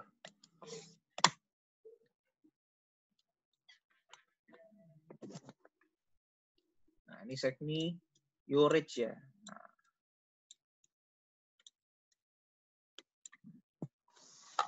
Nah, bisa juga dengan seigniorage nih salah satunya nih, yaitu mendanai belanja negara dengan cara mencetak uang di sini ya. Tapi biasanya kebijakan yang ketiga ini dihindari. Kenapa? Karena kalau membiayai belanja negara dengan mencetak uang, maka akan menjadi inflasi di suatu negara ya. Akan terjadi inflasi di suatu negara. Makanya si seigniorage ini biasanya dihindarkan oleh negara-negara dalam membuat kebijakan moneter gitu ya. Jadi ada dua hal nih yang utama di sini. Yaitu bisa dengan meningkatkan penerimaan negara, kemudian bisa juga dengan melakukan pembiayaan secara langsung melalui hutang. Oke, lanjut ya. Tadi kan itu kan yang A ya. Sekarang yang B nih. Yang B, kita sekarang bahas yang B. Yang B itu apa? Jelaskan instrumen kebijakan moneter kan. Jelaskan instrumen-instrumen kebijakan moneter dan apa yang akan dilakukan Bank Sentral untuk meningkatkan jumlah uang beredar. Nah, jadi kalau kita udah bahas di bab uang inflasi sama jumlah uang beredar, itu kan kita udah mempelajari ya. Ada beberapa instrumen kebijakan moneter nih yang dilakukan oleh Bank Sentral. Ya, jadi nah di sini kita lihat ada 4 instrumen kebijakan moneter. Yang pertama adalah berupa operasi pasar terbuka atau open market operation. Yaitu berupa apa? Berupa jual beli obligasi. Jadi pemerintah itu bisa melakukan pembelian ataupun penjualan terhadap obligasi pemerintah. Nah, biasanya dilakukan oleh Bank Sentral nih. Jadi logikanya ketika pemerintah melakukan penjualan obligasi, berarti pemerintah sedang butuh uang kan. Di situ pemerintah menjual obligasi sehingga masyarakat membelinya tuh. Berarti kan masyarakat ngasih uang tuh ke pemerintah. Nah, suatu saat pemerintah akan eh, mengembalikan uang tersebut kan. Nah, itu ya. Jadi contohnya adalah obligasi di situ. Atau bisa juga dengan pembelian. Jadi ketika pemerintah menganggap ternyata uang yang beredar di masyarakat itu terlalu banyak, jadi pemerintah itu bisa melakukan yang namanya pembelian obligasi. Jadi obligasi yang dipegang sama masyarakat ini dibeli oleh pemerintah, gitu ya. Kalau misal pemerintah menganggap jumlah uang beredar yang di masyarakat itu sedikit, maka si pemerintah ini bisa membeli obligasi yang ada di masyarakat. Jadi kan kalau obligasi yang di tangan masyarakat dibeli, berarti pemerintah memberikan uang kan kepada masyarakat. Nah, makanya nanti jumlah uang yang beredar akan banyak, gitu ya. Jadi yang pertama adalah melalui operasi pasar terbuka, bisa melalui pembelian atau penjualan obligasi pemerintah. Yang kedua melalui apa? Melalui tingkat diskonto atau discount rate. Jadi definisinya apa? Definisinya adalah suku bunga yang dibebankan bank sentral pada pinjaman yang diberikan kepada bank-bank. Jadi sebenarnya si BI ini, Bank Indonesia ini senantiasa memberikan pinjaman terhadap bank-bank lain ya, seperti BNI, Mandiri, BRI. Nah, dalam memberikan pinjaman ini kan pasti ada suku bunganya kan. Nah, jadi kalau misal apabila bank mau minjam dari bank sentral, maka cadangan bank bertambah kan pasti. Ya. Kan si BRI minjem uang nih ke bank sentral untuk dijadikan cadangan. Berarti logikanya adalah ketika ketika misal si BI ini meningkatkan tingkat bunganya, berarti logikanya gimana? Uang-uang yang dipinjam oleh bank-bank yang kecil ini akan semakin sedikit kan, karena tingkat bunganya sangat besar gitu ya. Nah, ini misal cara kerjanya di sini, apabila bank-bank meminjam dari bank sentral, maka cadangan bank bertambah, yang memungkinkan bank meminjam lebih besar dan menciptakan uang lebih banyak ya. Nah, jadi kalau misal tadi intinya ya, kalau misal tingkat diskontonya itu ternyata rendah, maka bank-bank kecil ini akan meminjam uang lebih banyak tuh. Maka dia punya cadangan uang lebih banyak. Nah, uang ini bisa senantiasa dipinjamkan kembali kan kepada masyarakat kan, diputar ya. Sehingga menciptakan uang di situ. Makanya uang yang tercipta akan lebih banyak apabila tingkat diskon rate-nya dari bank sentral itu kecil gitu ya.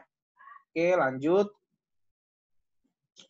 Nah, ini yang ketiga, yaitu ketentuan cadangan minimum atau reserve requirement. Jadi regulasi bank sentral yang menetapkan rasio minimum cadangan terhadap deposito. Jadi misal bank sentral itu bisa menentukan nih, kira-kira tingkat cadangannya itu, rasio minimum cadangan itu di suatu bank itu berapa? Misal 20%.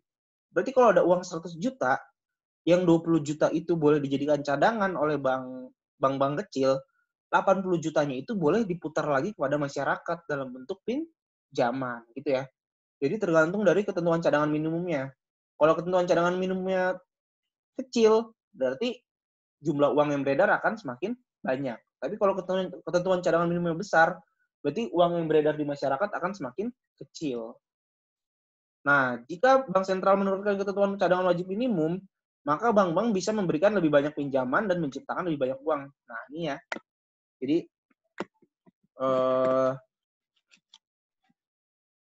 Jadi akan lebih banyak pinjaman nih, akan lebih banyak uang yang diputar di situ. Dan akhirnya nanti apa? Menciptakan lebih banyak uang.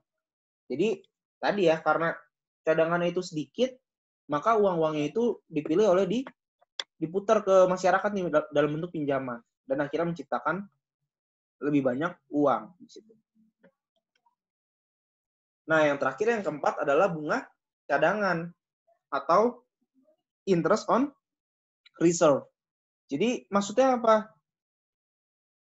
Jadi definisinya adalah bunga yang dibayarkan bank sentral atas cadangan bank-bank yang disimpan di bank sentral. Jadi sebenarnya si BI ini, si bank sentral ini, dia itu bisa dijadikan tempat penyimpanan uang. Jadi kalau ada bank-bank kecil menyimpan uangnya di BI, maka akan diberikan apa? Akan diberikan tingkat bunga ya di situ ya, akan diberikan bunga nih. Nah, ini yang mirip sama kasus yang nomor 2 ya. Tapi kalau nomor 2 itu tadi ketika bank itu minjem uang. Tapi kalau di sini adalah ketika bank itu menyimpan uangnya di bank. Jadi jika bank sentral membayar bunga lebih rendah pada cadangan bank-bank yang ada pada bank sentral, maka rasio cadangan di bank akan turun. Ya iyalah. Jadi bank-bank yang kecil ini lebih cenderung untuk memutar uangnya itu kepada masyarakat nih dalam bentuk pinjaman, ketimbang mereka menaruh uangnya itu di bank sentral gitu ya. Jadi kalau memang bunga cadangannya turun, maka jumlah uang beredar akan semakin banyak. Oke, nah itu nomor 5 ya. Tadi seputar apa? Seputar uang dan inflasi. Nah, ini masih ada 3 nomor lagi, lanjut ya. Kita bahas teori pertumbuhan.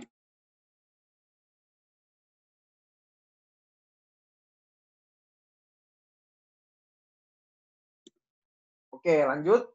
Nah, nomor 5, teori pertumbuhan nih. Berarti hubungannya apa? Hubungannya berarti sama model Solow kan ya tadi ya. Nah, sekarang nomor 5 yang A. Apa pengaruh peningkatan tabungan dan apa pengaruh peningkatan tabungan dan pertumbuhan terhadap perekonomian suatu negara menurut Solow? Nah, suruh dijelasin dengan grafik nih. Yang B, jelaskan apabila yang harus dilakukan dengan tabungan dan konsumsi apabila stok modal lebih kecil daripada yang dibutuhkan. Nah, berarti intinya gini. Jadi, apa sih yang meningkatkan tabungan dan pertumbuhan ekonomi di suatu perekonomian? Jadi, yang meningkatkan tabungan itu apa? Yang meningkatkan capital itu apa sih? Yang akhirnya meningkatkan pertumbuhan ekonomi itu apa? Jadi gini, yang A ya, pertama ya. Jadi pengaruh peningkatan tabungan yang A. Nah, penambahan tingkat tabungan kan di sini ya. Berarti kalau misal tingkat tabungan naik karena tabungan itu sama dengan investasi, berarti penambahan tingkat tabungan akan menambah investasi kan, ya. Karena tabungan sama dengan investasi tadi. Akhirnya apa? Nah, di sini. Akhirnya si K ini, capital ini akan tumbuh menuju kondisi steady state yang baru kan. Nah, ini udah dibahas ya tadi pagi ya. Kemarin ya. Jadi si K ini akan menuju kondisi steady state yang baru. Jadi dari K1 dia akan menuju ke K2. Nah, jadi efeknya ini adalah dari peningkatan tabungan ini dia akan menambahkan investasi, kemudian dia akan membuat modal itu tumbuh menuju kondisi steady state yang baru. Nah, penambahan S, nah ini kalau kita bahas lagi ya, penambahan S, tadi penambahan tabungan akan mengakibatkan penambahan modal, ya kan? Penambahan S akan mengakibatkan penambahan modal, karena output itu dipengaruhi oleh modal, ya, output itu dipengaruhi oleh modal, maka penambahan modal akan berlaku juga penambahan output. Jadi penambahan tabungan intinya akan menambah output. Dengan demikian, model Solow memprediksi bahwa negara-negara dengan tingkat tabungan dan investasi yang lebih tinggi akan memiliki tingkat modal dan pendapatan per pekerja yang lebih tinggi dalam jangka panjang. Jadi kalau misal tabungannya tinggi, investasinya tinggi, maka modalnya pun akan tinggi, outputnya pun akan tinggi, gitu ya. Jadi itu yang A ya. Jadi efeknya dari tabungan itu ternyata tabungan itu bisa meningkatkan modal dan akhirnya meningkatkan output di situ. Yang B dalam, nah tadi yang B pertanyaannya apa? Yang B itu pertanyaannya, jelaskan apabila yang harus dilakukan dengan tabungan dan konsumsi apabila stok modal lebih kecil daripada yang dibutuhkan. Oh, apabila modal itu lebih kecil dari yang dibutuhkan ya. Nah, berarti yang B ini, dalam model Solow diasumsikan setiap tahun seseorang akan menabung sebagian dari pendapatan mereka sebesar S dengan nilai given dan mengkonsumsi sebesar 1 dikurang S dari pendapatan mereka.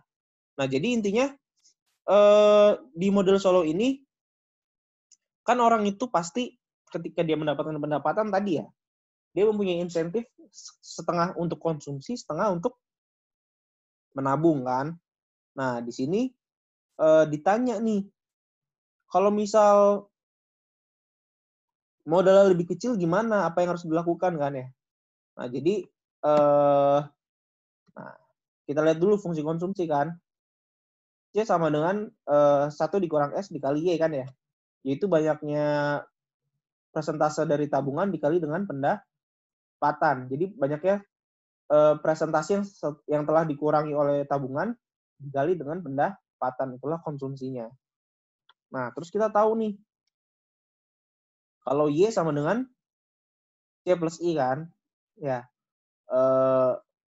kan ini rumus pendapatan nasional nih di model Solow kan kayak gini, Y sama dengan C plus I. Kemudian C-nya ini bisa kita gantikan dengan 1 min S, jadi Y sama dengan 1 min S dikali Y plus I. Kemudian Y sama dengan Y dikurang SY plus I, dan akhirnya kita bisa dapat nih SY sama dengan I di situ. Ya. Jadi apa yang harus dilakukan dengan tabungan dan konsumsi apabila stok modal lebih kecil daripada yang dibutuhkan? Ya berarti kita bisa menggunakan teori ini ya. Apabila kita pengen modalnya naik, berarti kita harus memperbanyak tabungannya. Maka kita harus mengurangi konsumsinya di situ. Makanya kita harus menaikkan tabungan dan mengurangi konsumsi. Gitu ya. Oke. Sorry. Nah, lanjut nomor 6 di sini.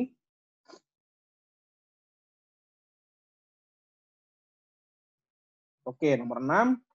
Jelaskan dengan kurva permintaan agregat dan penawaran agregat. Nah, berarti kan kalau nomor 6 ini kita masuk ke bab terakhir tuh, bab fluktuasi ekonomi. Jadi sebenarnya bab fluktuasi ekonomi itu adalah pengantar dari bab setelah UTS ya. Jadi kita belajar kurva permintaan agregat sama penawaran agregat di sini. Nah, yang A nih ya. Apabila Bank Indonesia dan OJK menambah jumlah uang beredar melalui pelonggaran atau aturan penggunaan kartu kredit, kurva apa yang menggeser dan ke arah mana? Kemudian, apa dampaknya terhadap inflasi dan pengangguran? Jadi, yang B, apabila ada price shock atau guncangan terhadap harga atau guncangan penawaran, jelaskan cara penanganan terbaik menurut Anda. Berarti kalau nomor 6 nih, kita lihat dulu nih.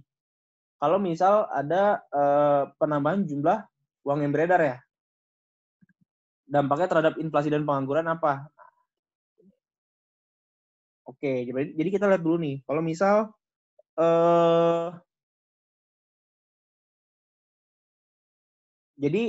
kalau misal kita lihat efeknya di jangka pendek sama jangka panjang terhadap kurva permintaan ataupun penawaran ya. Jadi kalau kita asumsikan di sini, si A ini adalah equilibrium awalnya kan. Kemudian terjadi pergeseran permintaan agregat. Akibat apa? Akibat penambahan jumlah uang yang beredar. Kan kita ingat nih tadi, kalau misal MV sama dengan PY kan. Berarti kalau misal ada penambahan uang beredar, berarti akan ada penambahan dalam sisi output di sini. Makanya agregat demand-nya dia geser ke kanan, ya. Yang B adalah equilibrium jangka pendek setelah penambahan M. Jadi output-nya naik, tetapi harganya tetap. Kan kalau di dalam jangka pendek harganya itu kaku kan, nah, makanya output-nya naik tapi harganya tetap. Nah, kemudian yang C gimana nih? Nah, yang C adalah ketika equilibrium jangka panjang. Ya, output-nya kembali turun, tetapi harganya akan naik. Nah, inilah efek dari dampak dari penambahan jumlah uang yang beredar, gitu ya. Nah, di sini maka akan terjadi yang namanya apa? Dari P ke P2 ini akan terjadi yang namanya apa? Akan terjadi yang namanya inflasi di sini. Ya, akan terjadi yang namanya inflasi. Nah, berarti kalau ketika inflasi apa artinya? Ingat ya, kan ada ada konotasi yang berlawanan antara inflasi dan pengangguran kan. Berarti ketika inflasi naik, maka tingkat pengangguran akan turun di situ. Gitu ya, efeknya ya. Efeknya dari penambahan jumlah uang beredar. Oke, kemudian tadi kan yang B-nya itu apa pertanyaannya? Apabila ada guncangan harga, jelaskan cara penanganan terbaik ya untuk menanggulangi shock itu ya, menanggulangi guncangan penawaran. Nah, caranya adalah menggunakan yang namanya stabilisasi output atau stabilisasi output dengan menggunakan kebijakan moneter. Nah, jadi kalau misal terjadi yang namanya guncangan, kalau misal terjadi guncangan ya, berarti kalau misal terjadi guncangan, itu bisa kita atasi dengan stabilisasi berupa apa? Berupa kebijakan moneter. Kalau di Amerika itu oleh The Fed nih. Nah, si The Fed ini bisa mengakomodasi guncangan dengan apa? Dengan menaikkan permintaan agregat. Jadi kan tadi posisinya kayak gini ya. Jadi ketika terjadi guncangan, dia bisa menaikkan agregat demand-nya di sini. Jadi si The Fed ini bisa mengakomodasi guncangan dengan menaikkan permintaan agregat. Oke. Nah, maka hasilnya apa? Hasilnya P secara permanen itu dia akan lebih tinggi ya dalam keadaan full employment. Jadi kalau kita lihat di sebelumnya nih, kan harusnya dia di situ ya kurvanya ya di AD2 ya. Tapi dengan adanya kebijakan ini, maka dia itu akan menggeser agregat demand-nya. Oke, dari A ke B ke C di situ. Nah, di sini kita lihat nih. Ya. Nah, jadi intinya adalah untuk mengatasi goncangan itu kita bisa menggunakan stabilitas ekonomi atau bisa menggunakan kebijakan moneter yang bisa digunakan oleh The Fed atau bank sentral di situ. Ya. Oke, lanjut. Oke, nomor 7. Jelaskan istilah atau konsep berikut ini. Nah, yang pertama nih, ada yang namanya kurva Phillips. Ya, kurva Phillips ini apa? Jadi, kurva Phillips ini itu pernah kita bahas di bab mikro nih pasti nih ya. Pernah dibahas di bab mikroekonomi zaman dulu ya, sebelum makro ya. Jadi, kurva Phillips ini adalah kurva yang menghubungkan hubungan antara tingkat pengangguran dengan tingkat inflasi. Jadi kurva Phillips ini adalah kurva yang menghubungkan korelasi negatif antara inflasi sama pengangguran. Jadi semakin tinggi inflasi, semakin rendah pengangguran. Semakin rendah inflasi, semakin tinggi pengangguran. Nah, dulu logikanya gimana? Jadi logikanya gini, kalau misal semakin banyak jumlah uang beredar, berarti akan semakin banyak uang yang dipegang oleh masyarakat. Keseimbangan uang real akan semakin tinggi nih. Berarti masyarakat punya insentif tuh buat bikin UMKM, buat bikin perusahaan.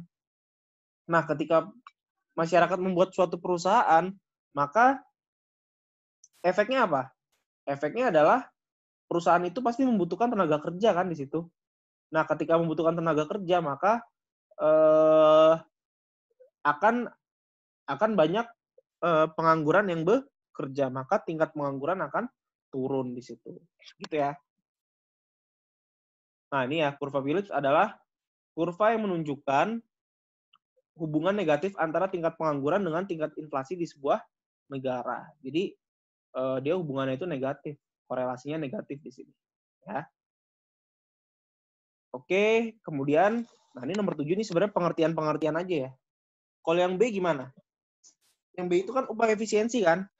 Jadi kalau upah efisiensi ini, kalian jangan lihat pengertiannya ya. Bukan berarti upahnya efisien, bukan. Berarti artinya di sini adalah upah efisiensi itu adalah bagaimana upah itu secara efisien meningkatkan produktivitas seseorang. Upah itu secara efisien meningkatkan produktivitas pekerja di situ. Jadi teori menyatakan bahwa upah yang tinggi akan membuat produktivitas pekerja yang semakin tinggi. Jadi kalau upah efisiensi ini maksudnya adalah kalau misal dia dibayar dengan upah yang tinggi, maka pasti etos kerjanya akan tinggi kan? Pasti semangat kerjanya akan tinggi kan?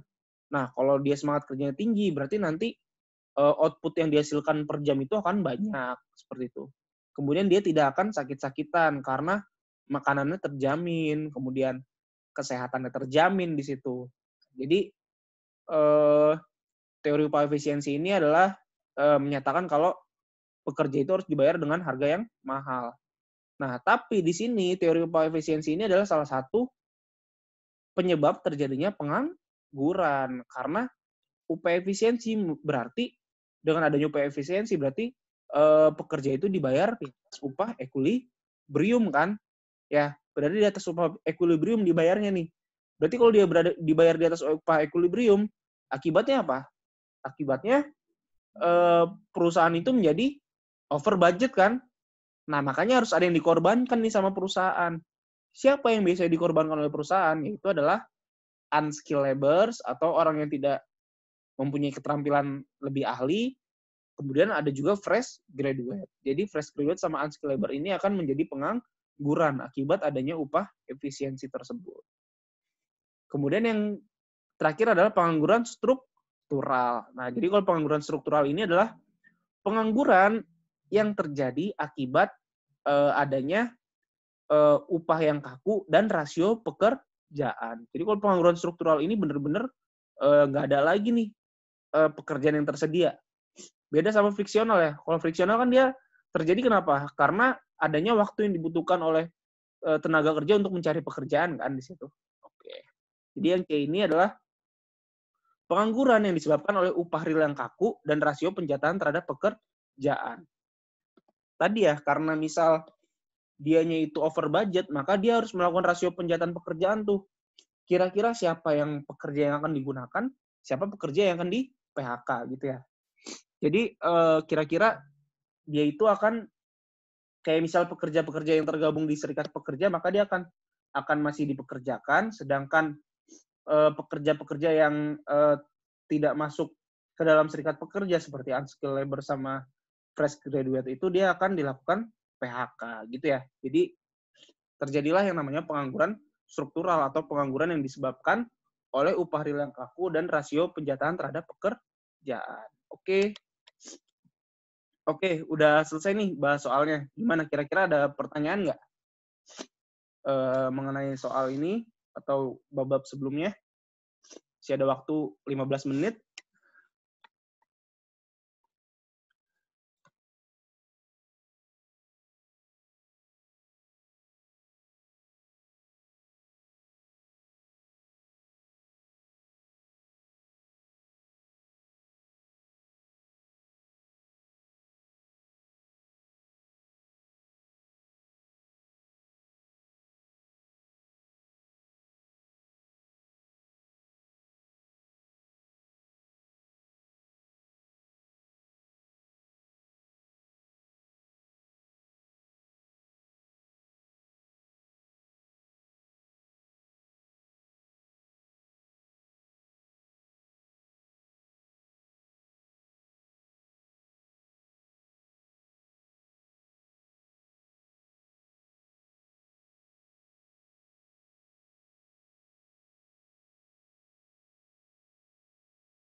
Oke, ada yang minta diulang nih penjelasan nomor 6, esai nomor 6 bagian B. Oke, coba kita ulang ya.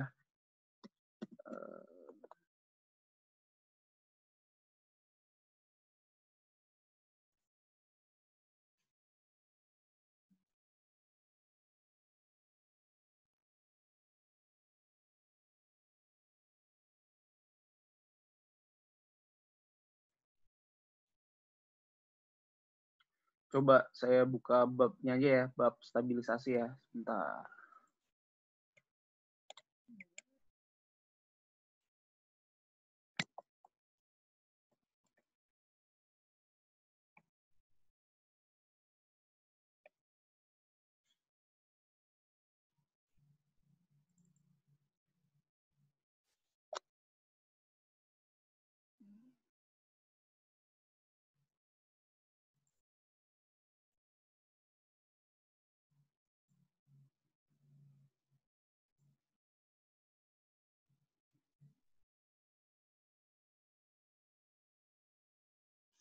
Oh lah, oke.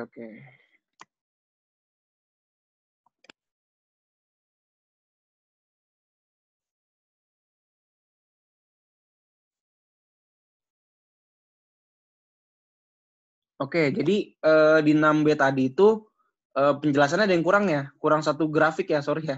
Jadi gini nih, nah pantesan tadi saya juga kok kayak ada yang kurang satu. Nah ini, jadi gini, ini contohnya nih. Ini adalah contoh dari guncangan harga.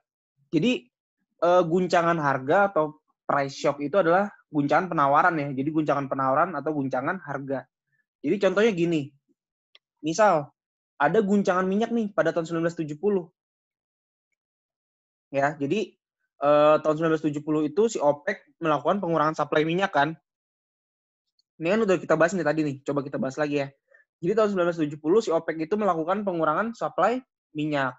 Nah, ketika melakukan pengurangan supply minyak, otomatis apa? Otomatis minyak itu menjadi langka kan. Ketika minyak langka, maka harga-harga akan naik. Nah, ketika harga-harga naik, maka terjadi guncangan harga di situ. Ya, terjadi guncangan harga atau terjadi guncangan penawaran. Kenaikan tajam harga minyak merupakan guncangan penawaran karena berdampak signifikan pada biaya dan harga produksi. Nah, sekarang kita lihat nih grafiknya ya. Ini yang nomor 6B tadi ya. Nah, misal guncangan harga minyak menggeser SRAS ke atas, menyebabkan output dan kesempatan kerja turun. Nah, berarti kan kalau misal harga minyaknya itu tinggi, berarti kan dia gimana? Berarti kan output-nya itu juga akan turun kan. Kemudian tingkat orang yang bekerja gimana? Faktor produksinya gimana? Faktor produksinya juga akan turun karena output yang dihasilkan itu sedikit sekarang. Kan output-nya tadi dibatasin kan? Berarti logikanya orang yang bekerja pun akan dibatasin karena output yang dibutuhkan sekarang lebih sedikit gitu ya. Nah, ini akan menggeser SRAS ke atas nih. Karena apa tadi? Karena output-nya itu diturunkan ya. Jadi output-nya turun, otomatis harganya naik karena langka nih. Dari A ke B. Oke? Nah, kemudian dengan tidak adanya guncangan harga lebih lanjut, harga akan turun seiring waktu dan ekonomi bergerak kembali ke keadaan full employment. Jadi karena harga udah naik nih, tapi nggak ada yang beli nih. Ya akhirnya si OPEC itu mau nggak mau harus turunin harga lagi kan di sini. Harus turunin harga lagi ke A. Nah, sekarang gimana caranya kalau misal kita stabilisasi nih? Stabilisasi output dengan kebijakan moneter. Nah, contohnya tadi ya, guncangan penawaran yang merugikan menggerakkan perekonomian ke titik B kan tadi ya. Nah, tadi ya sama ya. Kalau ada guncangan harga kan tadi, berarti outputnya turun, harganya naik kan. Nah, kemudian sekarang ada the Fed nih. The Fed mengakomodasi guncangan dengan menaikkan permintaan agregat ya. Kan harusnya kayak gini ya. Tadi kan harusnya dia balik lagi ke A tuh. Dia balik lagi ke A tapi outputnya balik lagi tapi harganya juga balik lagi kan kalau tadi ya. Nah, sekarang dengan adanya The Fed ini bisa mengakomodasi goncangan dengan menaikkan permintaan agregat. Jadi AD-nya sekarang, AD-nya yang geser. Nah, jadi sekarang kondisinya adalah output-nya tetap, tetapi harganya naik, gitu ya. Jadi output-nya tetap, tetapi harganya naik di situ. Jadi itu ya bedanya ya. Bedanya dengan adanya stabilisasi ini adalah P itu secara permanen akan lebih tinggi, tapi Y tetap dalam keadaan full employment. Nah, karena kenapa kayak gini? Karena seperti yang saya kasih tahu sebelumnya ya, intinya itu adalah bagaimana perekonomian itu menciptakan output yang sesuai. Jadi mau harganya berapapun, yang penting outputnya itu di dalam perekonomian itu tercukupi gitu. Jadi kita fokusnya terhadap outputnya di sini, bukan terhadap harganya ya. Jadi kebijakan The Fed ini intinya adalah bagaimana output itu tercukupi.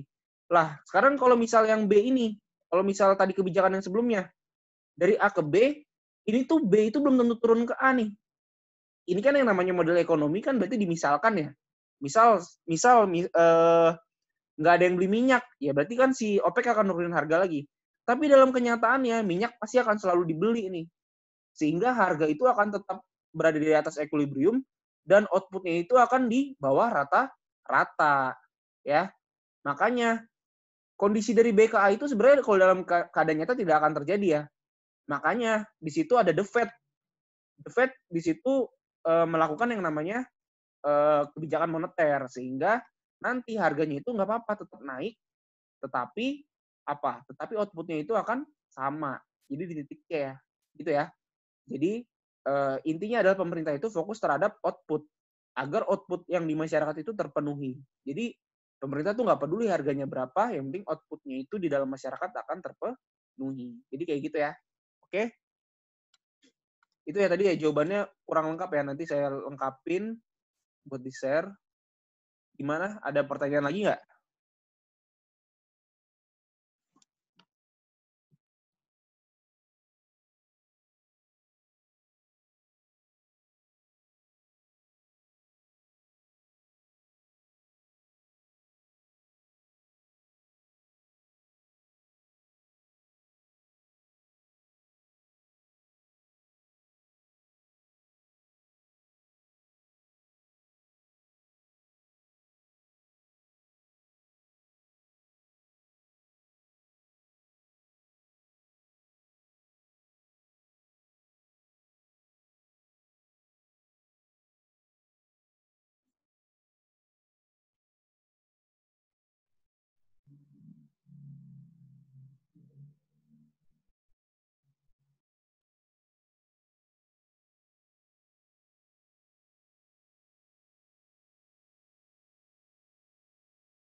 Oke, kalau nggak ada pertanyaan, mungkin pertemuan hari ini cukup sekian ya. Gimana, ada yang nanya lagi nggak?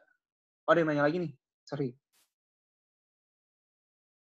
Mas, variabel real sama nominal contohnya tadi apa ya yang dikotomi klasik? Oke, itu udah pernah kita bahas ya. Jadi, contohnya itu kalau misal variabel real itu adalah upah real. Variabel nominal adalah upah nominal. Nah, bedanya apa? Jadi, kalau kemudian contoh lainnya lagi adalah variabel real itu adalah suku bunga real.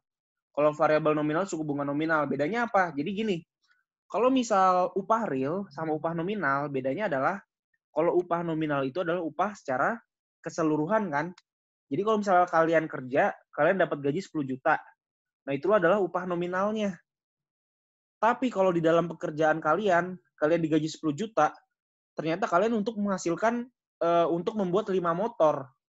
Berarti upah real kalian adalah 2 juta ya. Karena upah real itu adalah upah nominal dibagi dengan output. Oke? Berarti upah nominal 10 juta, upah real adalah 2 juta. Ngerti ya?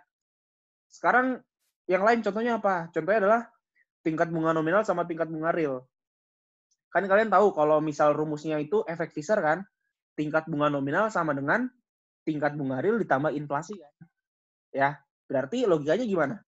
Berarti logikanya itu adalah tingkat bunga nominal selalu lebih tinggi daripada tingkat bunga real. Jadi kalau misal kalian nabung di bank, kemudian kalian dapat, misal kalian punya uang 10 juta, kalian nabung di bank nih, tingkat bunganya ternyata 10% per tahun. Berarti kalian dalam setahun dapat berapa? Dapat 1 juta kan? Nah, itu secara nominal kalian dapat 1 juta. Tapi secara real, kalian itu ketika kalian nabung di bank selama setahun, kalian nggak dapat 1 juta. Kalian dapat cuma 700.000. Kok bisa? Kenapa? Karena ada tingkat inflasi sebesar 3%. Jadi uang yang kalian dapat sebagai bunga itu sebesar 1 juta, sebenarnya ketika kalian pegang itu, ketika kalian tukarkan itu bukan 1 juta, tapi sebesar 700.000. Karena 300 ribunya itu adalah tingkat inflasi gitu ya.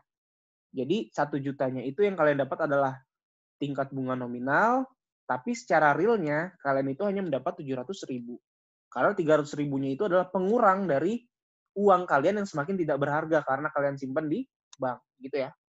Jadi kalau kalian punya uang, makanya kalian jangan taruh di bank. Kalian beliin reksadana, kalian beliin saham misal. Jadi uang itu semakin tumbuh ya. Misal kalian beliin emas di situ. Emas lah, reksadana. Jadi kalau bisa jangan ditaruh di bank ya. Karena kalau kalian taruh di bank, uang itu akan semakin tidak bernilai. Gitu ya. Oke. Gimana, ada pertanyaan lagi?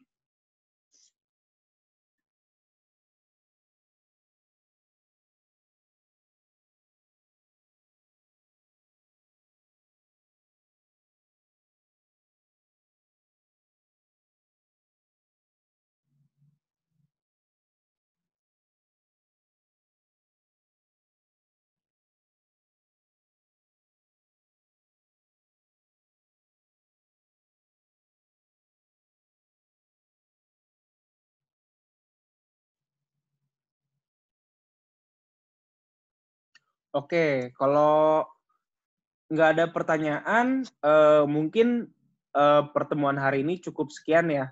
Nanti kalau jadi mungkin ada pertemuan ke-9 bahas soal tahun sebelumnya lagi, tapi nggak tahu ya jadi apa enggak.